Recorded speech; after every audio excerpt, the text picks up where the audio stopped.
कुरुक्षेत्र के मैदान में कौरव पांडव दोनों दल युद्ध के लिए एकत्र हो गए थे। सेनाओं ने व्यूह बना लिए थे। वीरों के धनुष चढ़ चुके थे। युद्ध प्रारंभ होने में क्षणों की ही देर जान पड़ती थी। सहसा धर्मराज युधिष्ठिर ने अपना कवच उतारकर रथ में रख दिया। अस्त्र शस्त्र भी रख दिए और रथ से उतरकर वे पैदल ही कौरव सेना में भीष्म पितामह की ओर चल पड़े।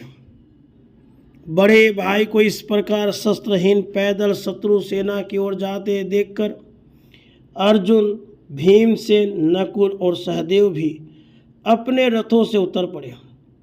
वे लोग युधिष्ठिर के पास पहुँचे और उनके पीछे पीछे चलने लगे। श्री कृष्णचंद्र भी पांडवों के साथ ही चल रहे थे। भीमसेन, अर्जुन आदि बड़े चिंतित हो रहे थे। वे पूछने लगे, महाराज आप यह क्या कर रहे हैं? युधिष्ठिर ने किसी को कोई उत्तर नहीं दिया।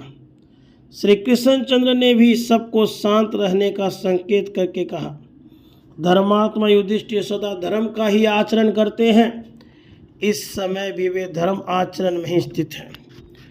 उधर कौरव दल में बड़ा कोलाहल मच गया। लोग कह रहे थे युधिष्ठिर डरपोक है, वे हमारी सेना देखकर डर गए हैं और भीष्म की शरण में आ रहे हैं। कुछ लोग यह संदेह भी करने लगे कि पितामह भीष्म को अपनी ओर फोड़ लेने की यह कोई चाल है। सैनिक प्रसन्नतापूर्वक कौरवों की प्रशंसा करने लगे। युधिष्ठिर सीधे भीष्म पितामह के समीप पहुंचे और उन्हें प्रणाम करके हाथ जोड़कर बोले, पितामह हम लोग आपके साथ युद्ध करने को विवश हैं। इसके लिए आप हमें आज्ञा और आशीर्वाद दें। भीष्म बोले, भरतश्रेष्ठ यदि तुम इस प्रकार आकर मुझसे युद्ध की अनुमति न मांगते तो मैं तुम्हें अवश्य पराजय का शाप दे देता। अब मैं तुम पे प्रसन्न हूँ, तुम विजय प्राप्त करो, जाओ युद्ध करो। तुम मुझसे वरदान मांगो। पार्थ, मनुष्य धन का दास है, धन किसी का दास नहीं। मुझे धन के द्वारा कौरवों ने अपने वश में कर रखा है। इसी से मैं नपुंसकों की भांति कहता हूँ कि अपने पक्ष में युद्ध करने के अतिरिक्त तुम मुझसे जो चाहो वह मांग लो। युद्ध तो मैं कौरवों के पक्ष से ही करूँगा।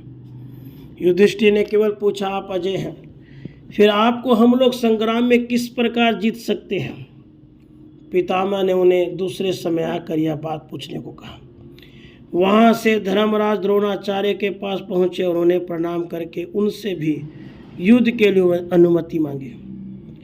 आचार्य द्रोण ने